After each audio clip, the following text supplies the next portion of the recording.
Welcome everyone to tonight's Zoom presentation, Black Suffragists Campaign for Racial and Gender Justice with Dr. Allison M. Parker. My name is Patrick Stenshorn, and I am the Director of Interpretive Programs at the Albany Institute of History and Art. Tonight's program is the first in a series of programs celebrating the 100th anniversary of women's suffrage in the United States. As I'm sure many people on this call are aware, yesterday marked the 100th anniversary of Tennessee becoming the 36th state to ratify the 19th Amendment. And then next week, August 26th, is the actual anniversary of the date that the 19th Amendment was certified to the United States Constitution. This series will continue next week with several programs, including a reenactment of Shirley Chisholm by actress Dee Collin.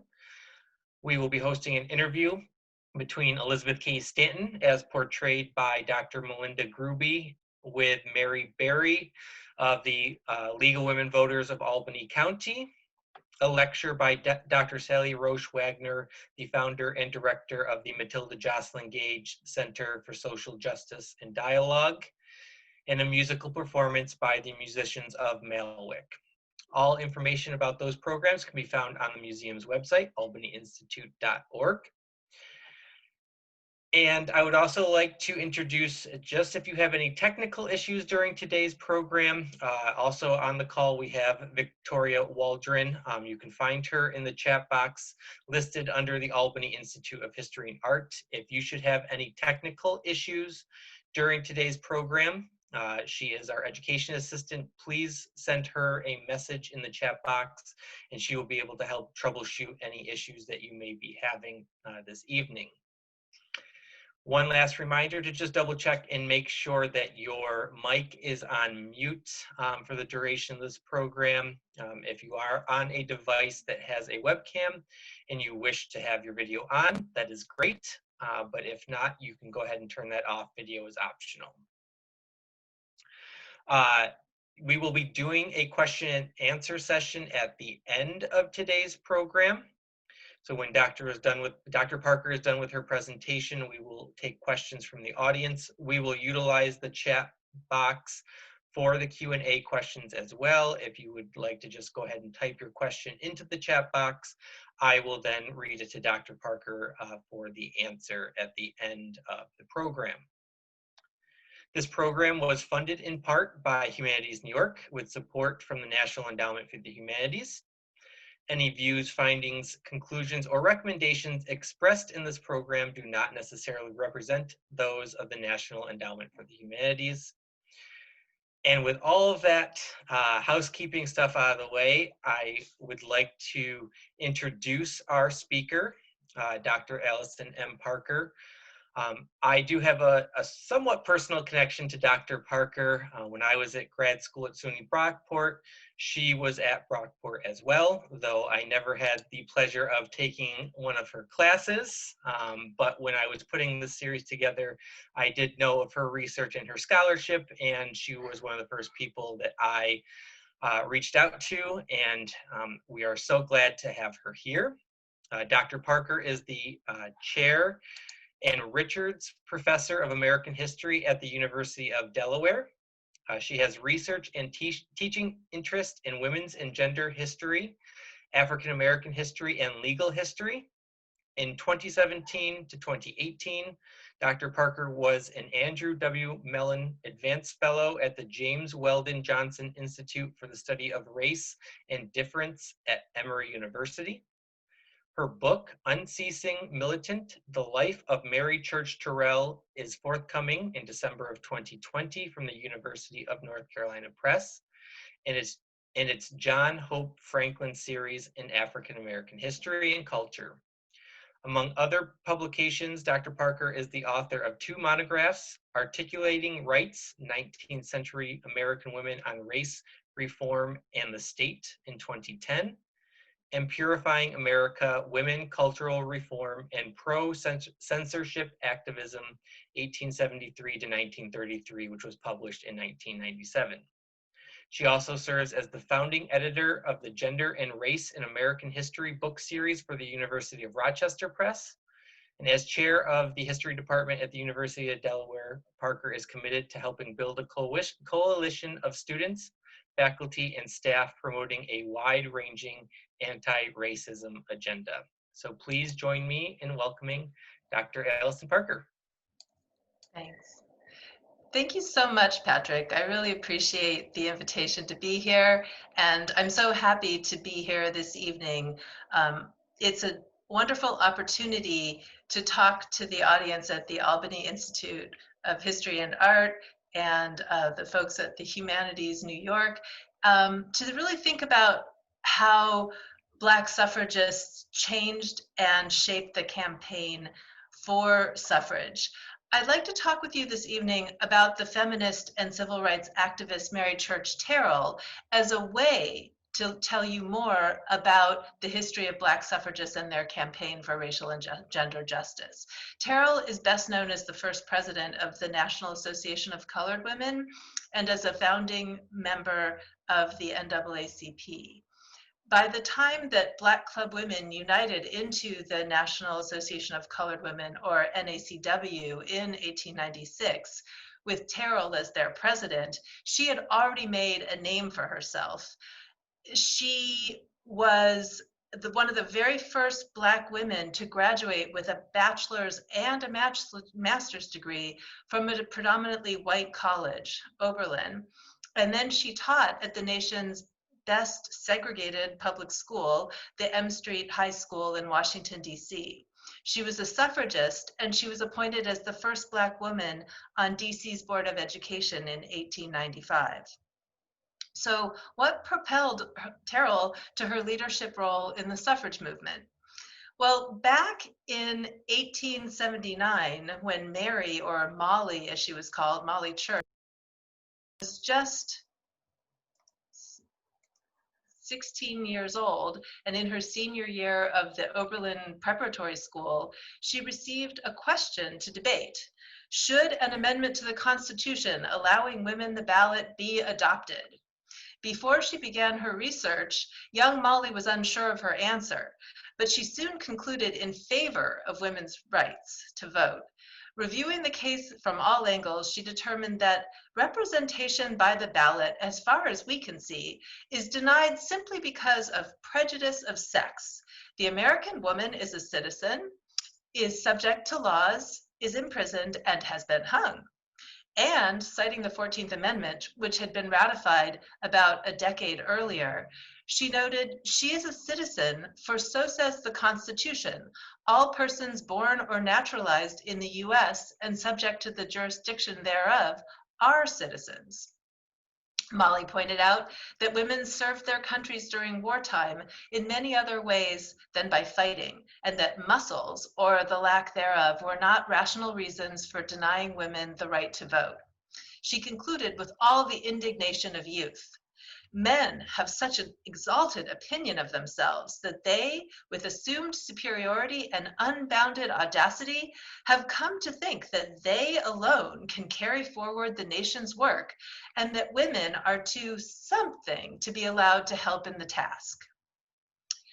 A strong commitment to equality and full citizenship, combined with her outrage at the injustice of men's manufactured excuses against women's suffrage, launched her into a lifelong advocacy of women's voting rights and equality.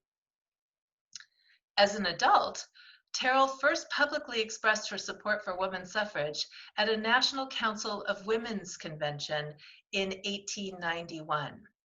She approached her public entry into the movement with some trepidation. The first large suffrage meeting which I attended was the one in Washington, at which women who were interested in the subject were present from all over the world. Among the women sitting on the platform at that meeting were Elizabeth Cady Stanton and Miss Anthony. The presiding officer requested all those to rise who believed that women should have the franchise. Although the theater was well filled at the time, comparatively few rose. I was among the number who did. I forced myself to stand up, although it was hard for me to do so. In the early 1890s, it required a good deal of courage for a woman publicly to acknowledge before an audience that she believed in suffrage for her sex when she knew that the majority did not. Terrell's description of the reticence of those women who had chosen to attend a major women's convention is noteworthy. Her experience provides a useful corrective to our complacency regarding the acceptability of a pro-suffrage position among women reformers by the last decade of the 19th century. It was still a daring, radical stance. Having attended a conference of the newly merged National American Women's Suffrage Association, or NASA, Terrell later recalled, when the members of the association were registering their protest against a certain injustice, I arose and said, as a colored woman, I hope this association will include in the resolution the injustices of various kinds of which colored people are the victims. Are you a member of this association? Miss Susan B. Anthony asked. No, I am not, I replied, but I thought you might be willing to listen to a plea for justice by an outsider. Then Miss Anthony invited me to come forward, write out the resolution which I wished incorporated with the others, and hand it to the Committee on Resolutions. And thus began a delightful, helpful friendship. Subsequently, Anthony invited Terrell to speak in Rochester, New York, to the Political Equality Club, and acting on her social equality principles, Anthony hosted her as her guest in her home. Terrell appreciated her personal warmth, but recognized that Anthony was increasingly ignoring the concerns of African Americans as she led a narrowing of NASA's focus from a broader women's rights platform toward the sole goal of gaining white women's suffrage at the national level. Anthony and white suffragists also disrespected others seeking to expand Black suffrage. In 1897, when Adela Hunt Logan, the accomplished lady principal of Booker T. Washington's Tuskegee Institute, asked Anthony if she could speak at a NASA convention as a Black woman on behalf of Black women, Anthony replied, I would not on any account bring on our platform a woman who has a 10,000th drop of blood, of African blood in her veins, who should prove an inferior speaker, because it would militate so against the colored race. Ignoring Logan's accomplishments, Anthony assumed that having an ex-slave at the podium would be a humiliating disaster. Unfortunately, Anthony and other NASA leaders focused so narrowly on white women's suffrage that they were willing to sacrifice others to achieve their goal. Anthony believed that once women got the right to vote, racial justice would prevail. In other words, that any means necessary to get women the vote would then hasten the demise of both sexism and racism. This belief had negative consequences. For instance, acting on this principle, Anthony asked Frederick Douglass not to attend the 1895 NASA convention in Atlanta, Georgia, on the grounds that it would be inexpedient for him to be on the platform with white Southern suffrage leaders. In correspondence between Susan B. Anthony and Ida B. Wells Barnett, Anthony defended her decision, saying that she had feared that Douglass's presence would offend the Southern hosts. Wells Barnett disagreed with her decision, later writing that although she greatly admired Anthony and appreciated what she called the precious days that she had spent as a guest at her home when she, quote, sat at the feet of this pioneer and veteran, unquote, she strongly disagreed with her disrespectful move against Douglass. Wells Barnett criticized Anthony for failing to make her personal fight against racism, such as her interracial friendships and hosting in her home of African Americans, including Wells Barnett, Frances Harper, and Mary Church Terrell, of making that into a public issue of social and political equality in the suffrage movement. In reply, referring to her spurning of Douglass's participation, Anthony asked Wells Barnett, "And you think I was wrong in doing so?" Wells Barnett recounted their exchange. I answered uncompromisingly, yes, for I felt that although she may have made gains for suffrage, she had also confirmed white women in their attitude of segregation. Anthony weakly replied, "I did not want anything to get in the way of bringing the Southern white women into our suffrage organization." Once Anthony arrived at the 1895 NASA convention in Atlanta, which she had kept Douglas from attending, she cast her own individual votes against the various racist measures that were proposed there.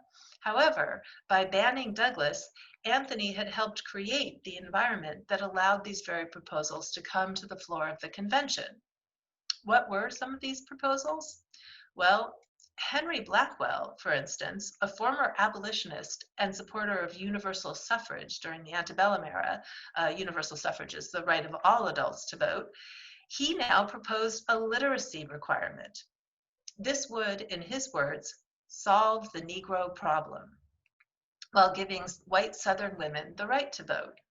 As Blackwell put it, "In the development of our complex political society, we have two great bodies of illiterate citizens.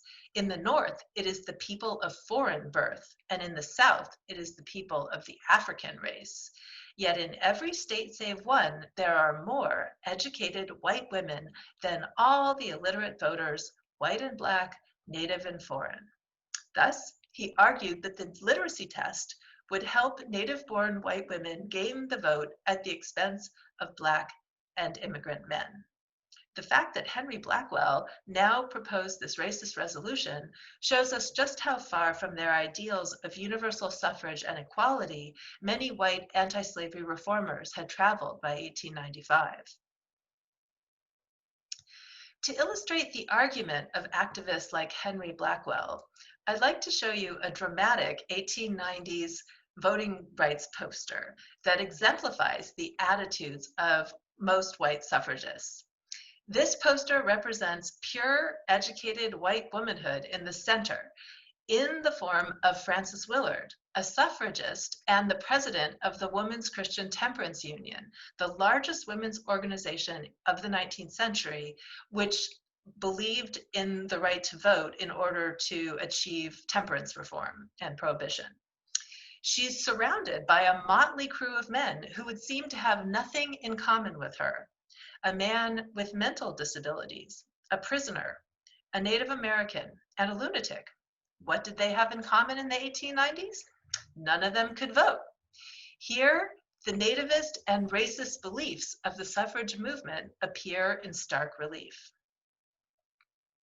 To go back to the personal story of Mary Church Terrell, she recognized the racism in the mainstream suffrage movement, but pragmatically did what she could to build connections with prominent white activists so that she could share her perspective on needing to fight against African American men's disenfranchisement, as well as for Black and white women's voting rights.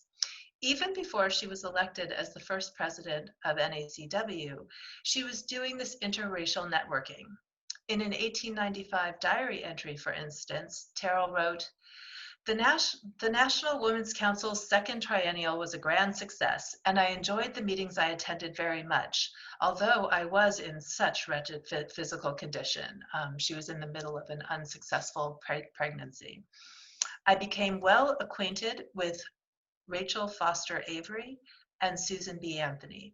I have promised to join the District of Columbia's Women's Suffrage Association. She and her fellow Black club women recognized that the struggle for the vote must include extending full citizenship rights to all African Americans. During the 1890s, Mary Church Terrell had a series of tragic reproductive health crises tied to segregated, inadequate health care available to Black women, including in the nation's capital. She lost 3 babies due to a late miscarriage, a stillbirth, and a death just 2 days after a successful delivery. Not surprisingly, she and her husband, Robert H. Terrell, a formerly enslaved man who became a Harvard University graduate and the first Black municipal court judge in the District of Columbia, both feared the outcome of her 4th pregnancy in 1898. Yet, this pregnancy did not mark a moment of retreat for her. Determined to engage in social justice causes less than 2 months before her due date, a visibly pregnant Mary Church Terrell gave a major speech at the 1898 NASA convention. Her husband wrote to her father about it, exclaiming, "She is the only colored woman invited to speak. The other speakers will be women such as Susan B. Anthony, Elizabeth Cady Stanton, and Frances Willard." After the event, and bursting with pride, he reported back to his father-in-law, "Molly immortalized herself last night before the Women's Suffrage Convention. She made a magnificent address in admirable style. The theater was filled with the best men and women of the country, and the reception of Molly's speech amounted to an ovation." In his enthusiasm and desire to emphasize just how well her speech was received, her husband wrote that several white women went so far as to hug and kiss her when the meeting closed. White and colored people mounted the stage and fairly took her off her feet. It was indeed the greatest triumph of her life. Referring to the segregation and racial barriers of the time, he noted, "When white women publicly embrace a colored woman, you know the reason for it must be strong." This speech and its reception was an uplifting moment that allowed the Terrell couple to take their minds off her risky pregnancy and focus on their mutual support for women's suffrage. Fortunately, they did have a healthy daughter named after the Black Revolutionary era poet Phyllis Wheatley. Although Mary Church Terrell was prominent and well respected, she regularly described her status and the status of all Black women as inescapably circumscribed by race. A white woman has only one handicap to overcome, that of sex. Colored men have only one, that of race. I have two, both sex and race. I belong to the only group in the country which has two such huge obstacles to surmount. Terrell explained that African American women call ourselves colored not because we are narrow and wish to lay special emphasis on the color of our skin, but because our peculiar status in this country at the present time seems to demand that we stand by ourselves in the special work for which we have organized. The members of the NACW came together precisely in order to defend Black womanhood by combating the intersecting forces of sexism and racism. The African American Women's Club movement came of age on the national scene in the 1890s during the post-Reconstruction push to secure Jim Crow segregation and disenfranchise Black men throughout the South. Leading Black club women recognized that the struggle for the vote must include expanding citizenship rights to all African Americans. Thus, they protested the lack of enforcement of the 14th and 15th Amendments. Voting rights for Black women were always inseparable from questions of Black men's disenfranchisement and the broader freedom struggle. Asking Black men, too, to make this connection between sexism and racism, Mary Church Terrell noted that the same arguments advanced against the right of women to participate in the affairs of their government and their respective states are used by the enemies of colored men in America who have been robbed of their citizenship in 11 southern states. Black men, she said, should be women's best allies in the fight for full citizenship, since they were equally vulnerable to attempts to keep them from the polls. A united campaign on behalf of voting rights for all second-class citizens, for all Blacks and white women, made sense, she argued, as a political strategy and as a principled position. In the 20th century, Black women continued to face pronounced racism within the white women's suffrage movement. In 1903, for instance, at the NASA meeting in New Orleans, Louisiana, its board of directors, including Susan B. Anthony, Elizabeth Cady Stanton, Carrie Chapman Catt, Anna Howard Shaw, and Alice Stone Blackwell, endorsed the state-by-state approach to gaining suffrage adopted by the convention delegates, which was tantamount to endorsing white supremacy in most states in the South. And when Anna Howard Shaw served as NASA president from 1904 to 1915, she refused to focus the organization's attention on gaining a federal amendment to the Constitution. Instead, NASA continued fighting for women's voting rights state by state. This is because Shaw feared that focusing on a constitutional amendment would cost her organization the support of Southern white suffragists who wanted state by state referenda instead so that they could have more control over which women in their states actually got the right to vote. When speaking to white women suffragists, Mary Church Terrell tried to help them see their own racism. In particular, she implored them to try to understand women's voting rights from a broader and more inclusive perspective. She and other Black suffragists always linked women's voting rights to improve civil rights for all Black Americans. Terrell pointed to lynchings, segregation, poll taxes, literacy taxes, and the convict lease system that kept Black men disenfranchised even after the passage of the Reconstruction Amendments. White suffragists, she urged, should join the fight against all forms of disenfranchisement. Terrell repeatedly tried to engage in an interracial dialogue by networking with and challenging white suffragists, including in more intimate social settings, settings that her education and light skin tone and wealth gave her some access to. For instance, in 1910, she wrote in her diary, "I heard Mrs. Ida Husted Harper, the suffragist and biographer of Susan Anthony, lecture on the evolution of the women's suffrage movement in an elegant apartment. Wealthy white women were present. When, as Terrell described it, Mrs. Harper criticized colored men for opposing women's suffrage, Terrell interrupted and forcefully responded to the assembled women, insisting that white men have done the same. After women of the American Revolution helped to free white men from England's tyranny, these same men placed a yoke upon their necks and taxed them without representation," she reminded them. But later, during the social and food reception that followed, when Harper directly asked Terrell if she felt bad about her critique of Black men, Terrell did not want to shut down her access to the women and the spaces where she could make these challenges, and so she denied that her feelings had been hurt. Regardless of white women's support or involvement, Black suffragists always simultaneously pursued their own voting rights agenda. In 1908, for example, Terrell joined other NACW leaders in petitioning for a constitutional amendment to extend the vote to women, while at the same time asking for protections for Black men's voting rights. One section of the petition resolved that we, the members of the Equal Suffrage League, representing the National Association of Colored Women through its suffrage department in the interest of enfranchisement and taxation with representation, asked to have enacted such legislation as will enforce the 14th and 15th Amendments of the Constitution of our country, the United States of America, throughout all its sections. The signatories of this petition wanted Black men to truly be able to vote, and they realized that any new women's suffrage amendment would be immediately undermined in the South, just as the 15th and 14th Amendments had been, unless Congress passed strong, effective enforcement provisions and that the relevant government agencies actually enforced them.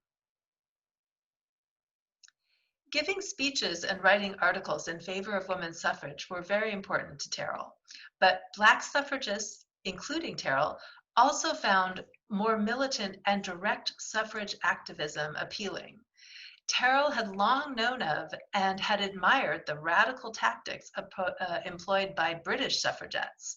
For instance, she had recorded in her 1909 diary, "In the evening, I went to hear Mrs. Emmeline Pankhurst, the militant suffragette, and enjoyed her address immensely."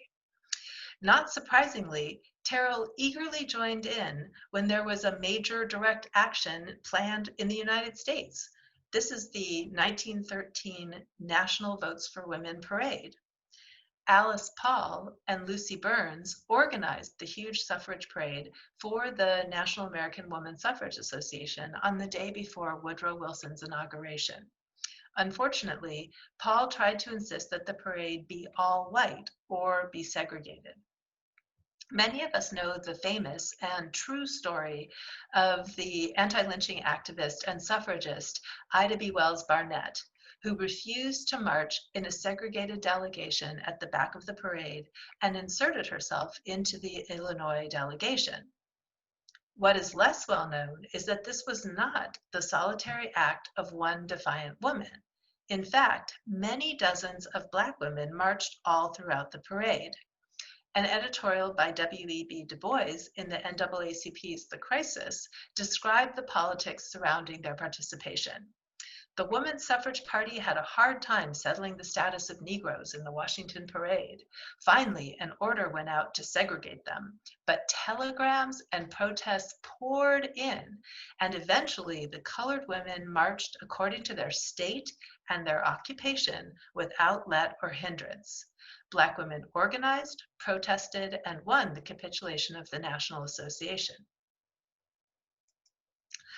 A Black Chicago newspaper, the Broadaxe, also captured the scene that day.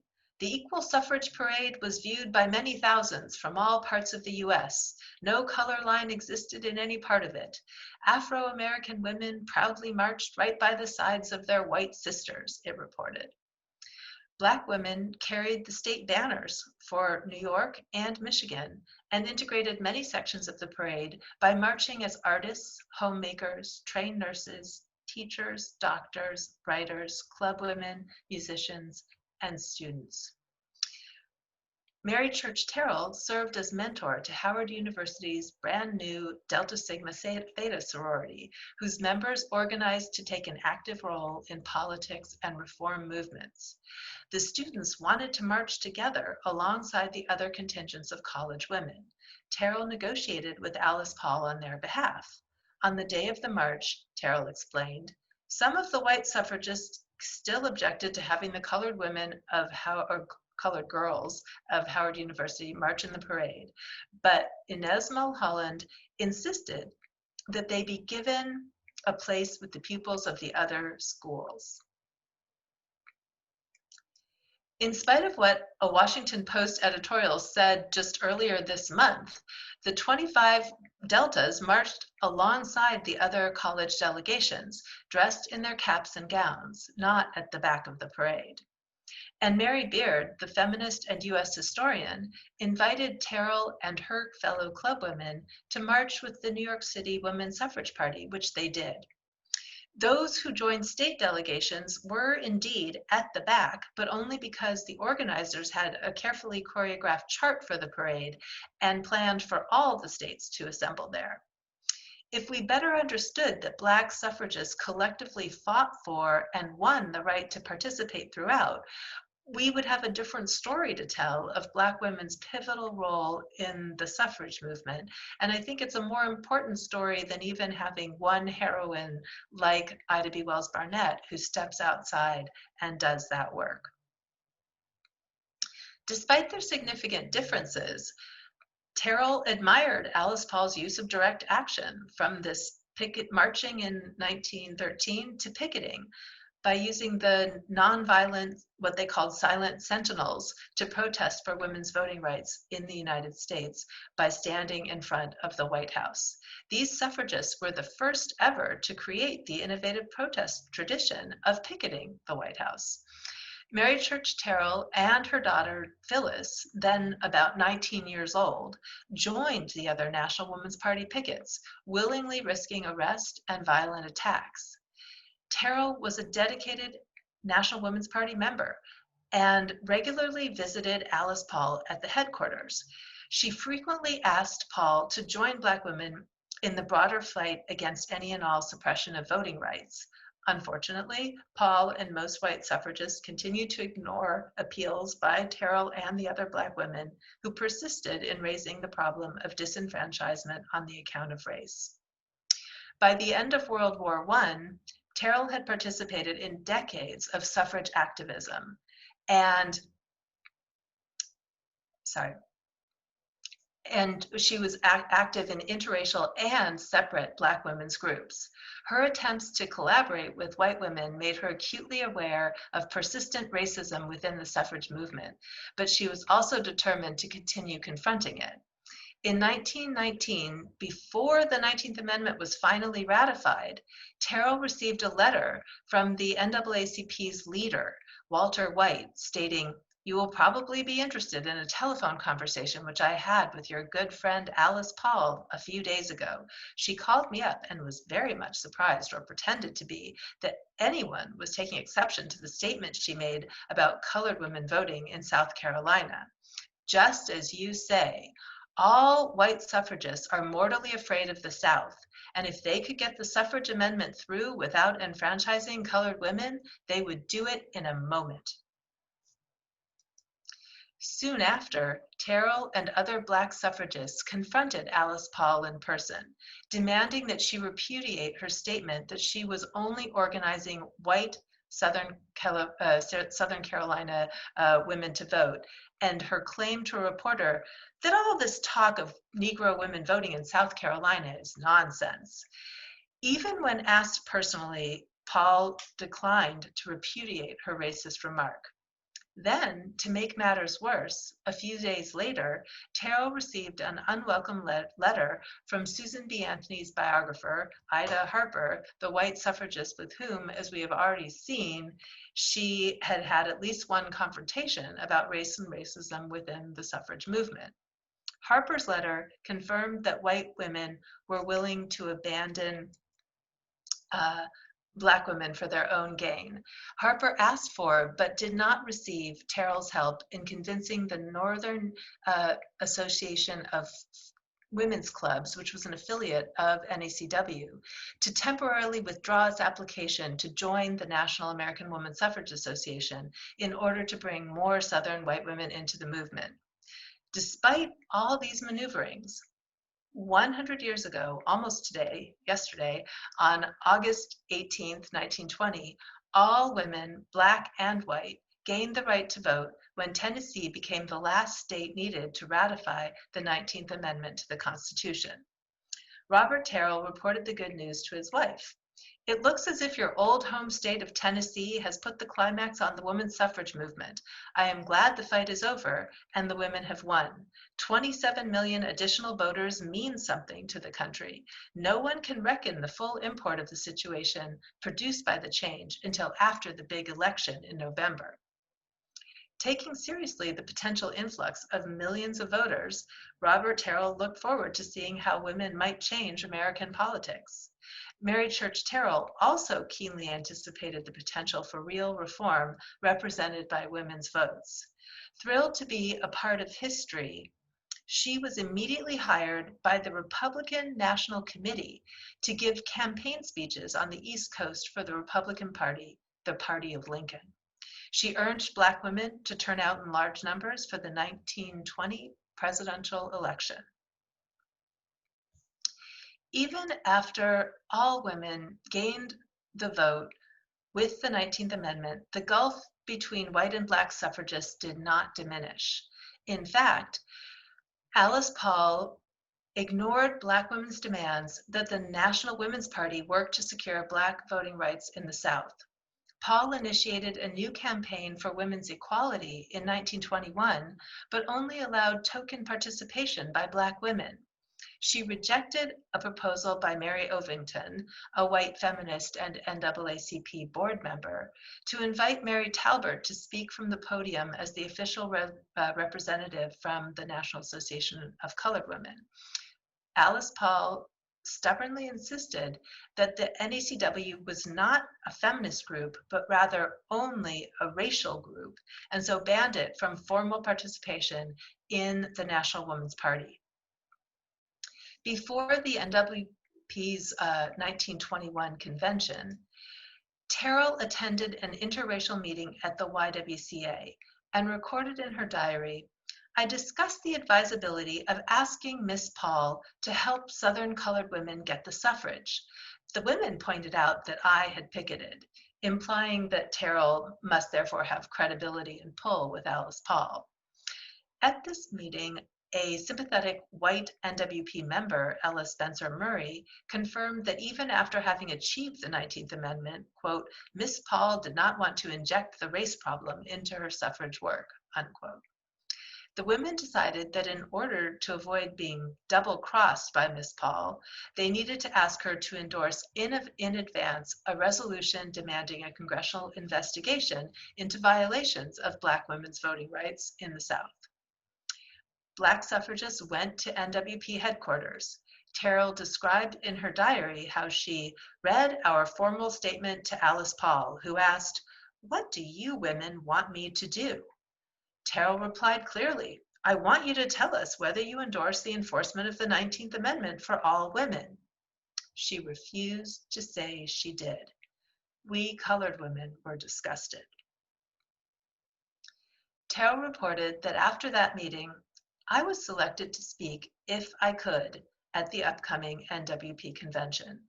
Terrell was able to speak as an individual rather than a representative of NACW, and described how she addressed the resolutions committee asking for a congressional investigation. I said colored women needed the ballot to protect themselves because their men cannot protect them, since the 14th and 15th Amendments are null and void. Colored women are lynched and are victims of the Jim Crow laws and convict lease system and other evils.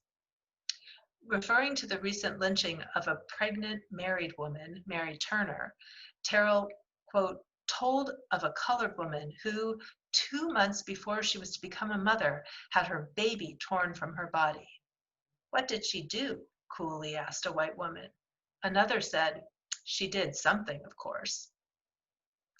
Hearing these cruel, insensitive comments about a brutally murdered pregnant Black woman coming from white feminists in the National Women's Party, Terrell realized that Black women had little chance of creating a successful interracial alliance. When the sympathetic Ella Murray then presented their minority resolution on the convention floor, the white NWP members voted it down. Even so, during this very same convention, Terrell and her daughter Phyllis defiantly and proudly went to the Hotel Washington to get our Distinguished Service Medals for picketing the White House. We all carried banners and marched in. The pins are in the shape of banners. Alice Paul's position was similar to that of Susan B. Anthony's in the late 19th century. Both women insisted on focusing on one goal.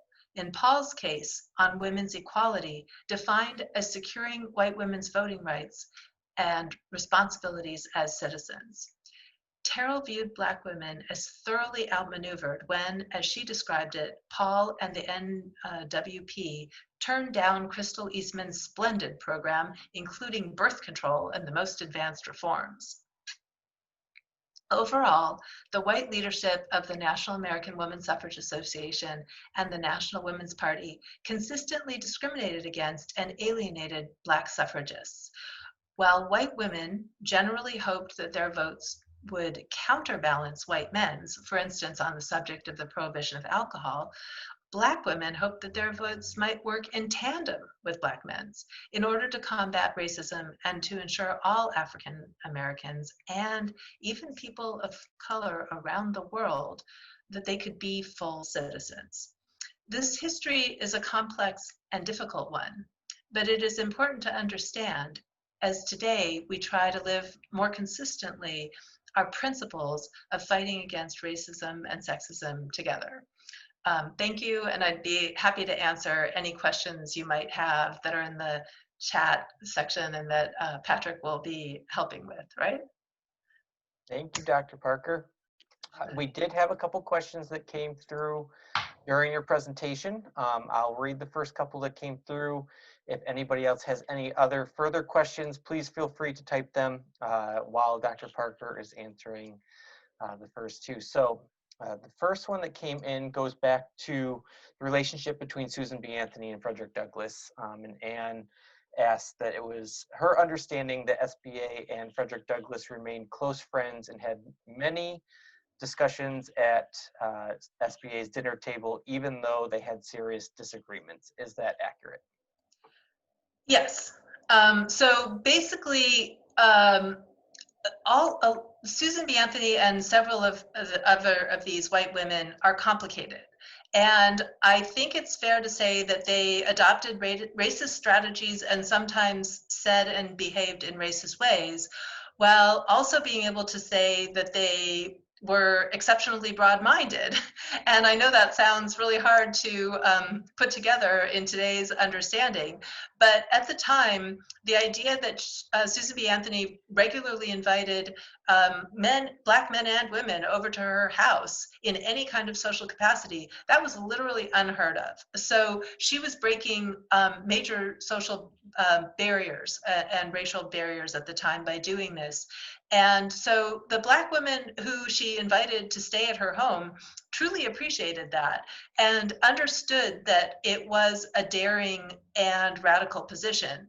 But they also understood that she was so narrow-mindedly determined to get the right to vote, especially by the late 1890s, that, well, I mean, there are two major points of contention. There's a much earlier one around getting the 14th and 15th Amendments in a way that allowed Black men to get the right to vote without women getting the vote at the same time. And in that context, she also said some pretty atrociously racist things, like that she would rather chop off her own right arm than, let Black men vote first.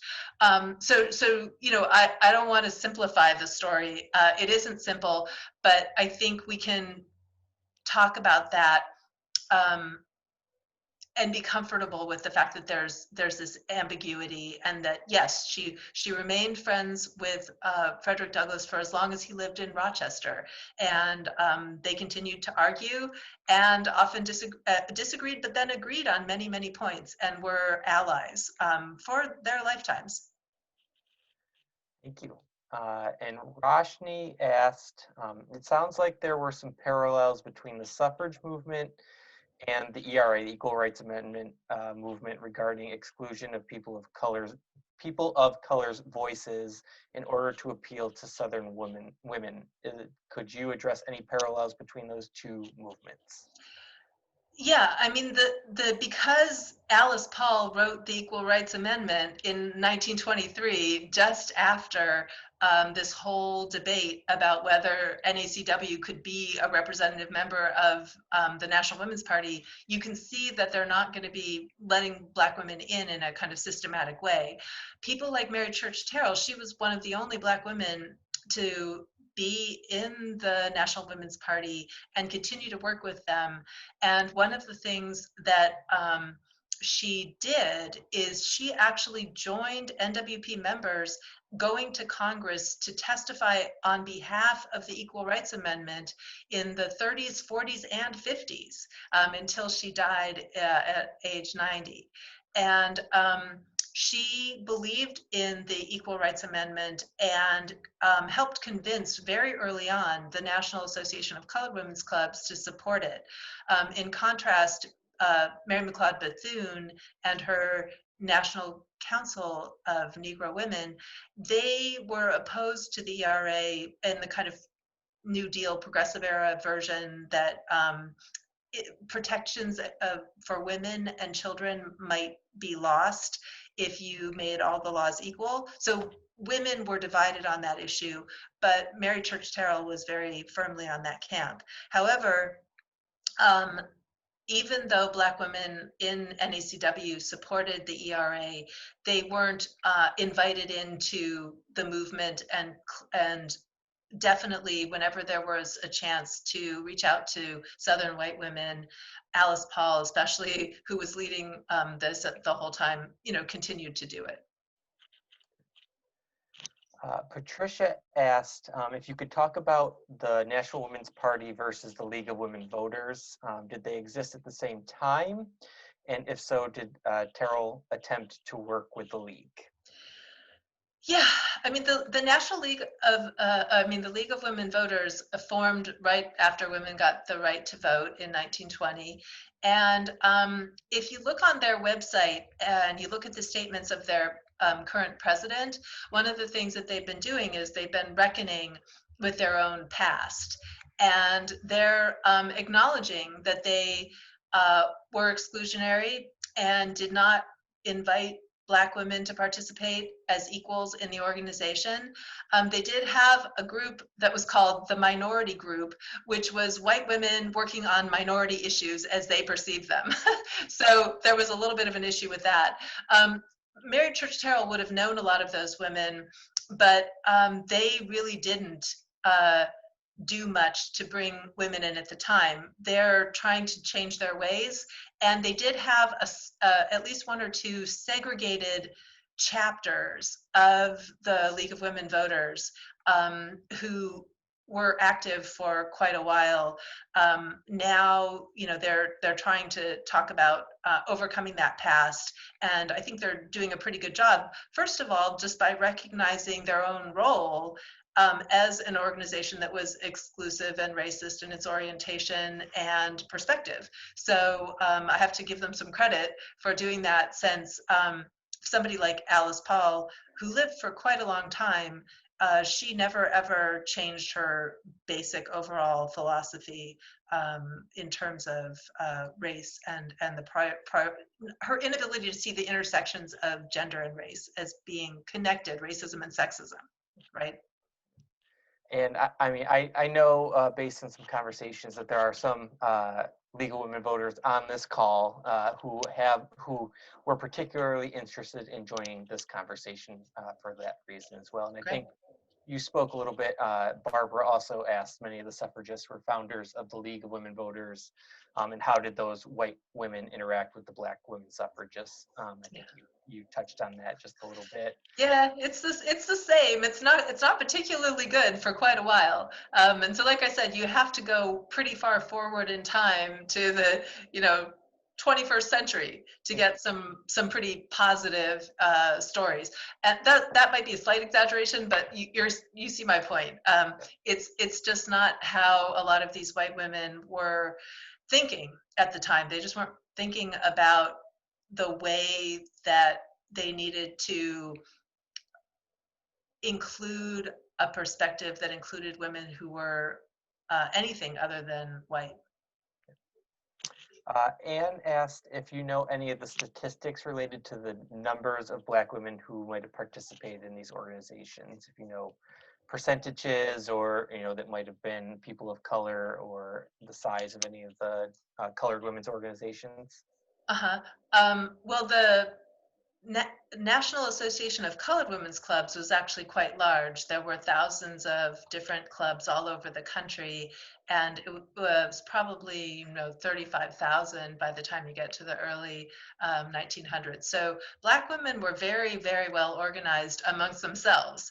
And as Terrell said, she said, we don't stand apart because we want to stand apart. We stand apart because we don't feel like we're being allowed to be included, especially on our terms, where our issues about disenfranchisement and lynching and the things that they really cared about, were also going to be addressed. And so, but they also realized that they were minorities in the country and that they could not achieve women's suffrage alone. And not just with Black men, right? They needed to have white women, and they had to work with them whenever they could. So it was pragmatic. They were very pragmatic about it. And I call my book about Mary Church Terrell, which is a biography, I call it Unceasing Militant, because in some ways, she was an unceasing militant, through her entire 60-year career of activism, always fighting for what she believed in. But she's also very pragmatic, because she assesses the situation and decides she'd rather be in the room, right? And because she was so well educated, and because she was a light-skinned, she was less of a threat to some white women. And so she was able to be in places where most white women, Black women, were not allowed. And they knew she was Black, but she was kind of the exception.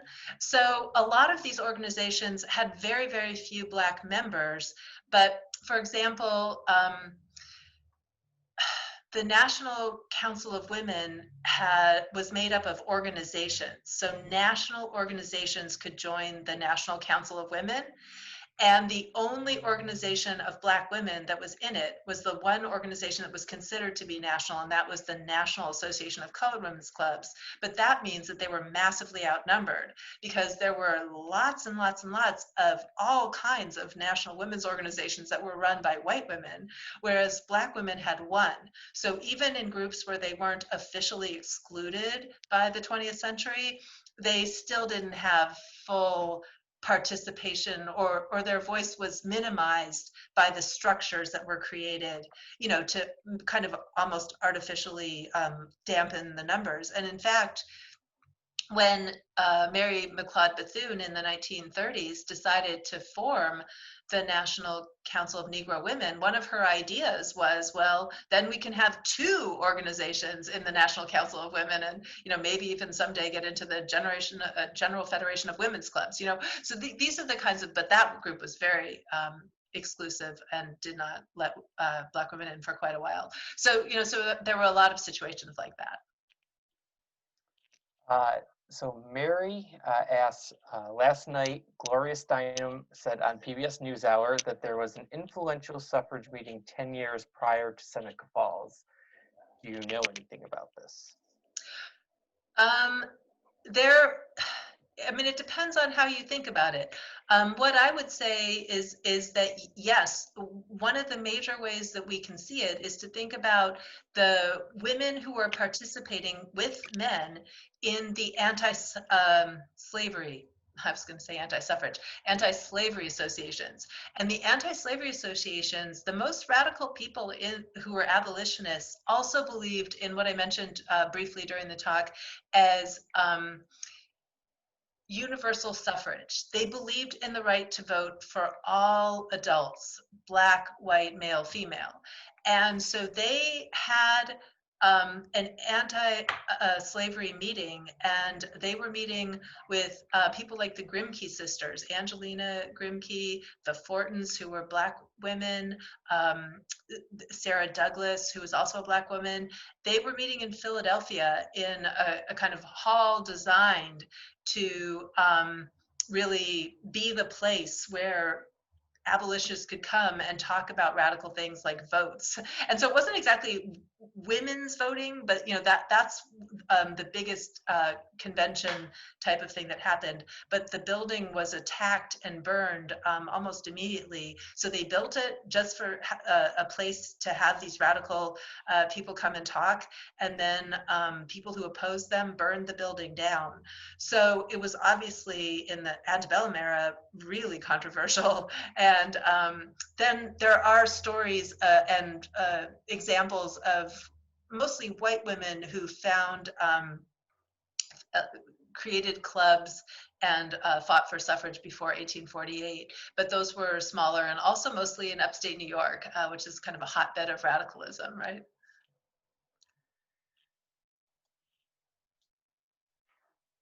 Gail asked, what is the continuing role of the Black sororities in the suffrage movement? Well, I think one of the things that's really important is that both Delta Sigma Theta sorority and Alpha Kappa Alpha sorority are major sororities that are still active today.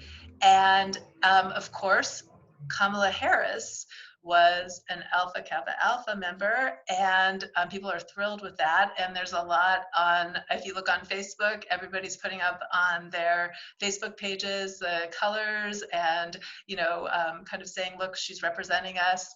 And I think the Deltas are a little chagrined that they didn't get the first person who's been nominated on a major party ticket to be able to represent them. And of course, she's from Howard University, which the very first chapters of both of these sororities were there at Howard, because Howard was the preeminent Black institution for higher education in the nation. Some might argue it still is, although I'm sure there's disagreements about this. But in any case, it's an important institution. And the fact that Harris went there is really important. And the Black sororities are very active and involved in politics and in making sure, especially, that people get the right to vote. And the Deltas are really proud of Mary Church Terrell and see her as their, kind of founding honorary member. She actually wrote their oath and was their mentor. At the time of the suffrage parade, which is when they formed, they were in college, and she had a daughter who was the same age as those people. So she was probably about 50. And so she played kind of a maternal honorary member role for the rest of her life with the Deltas. So Black sororities are a powerful force today in the movement to kind of push the Democrats, for example, to pick a Black woman, and then, of course, to promote her now that she has been chosen.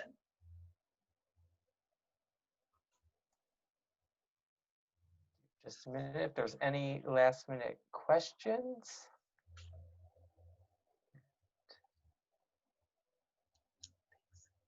It looks like that's the last one that probably came through. So we're just about at that hour mark. So I thank you, Dr. Parker, for joining us. It was a very informative talk.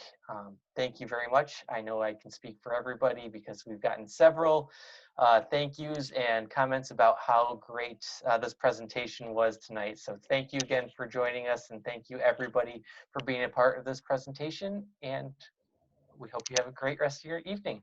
Thank you, and thank you for the excellent questions. It was a pleasure to be with you. Bye-bye. Thank you.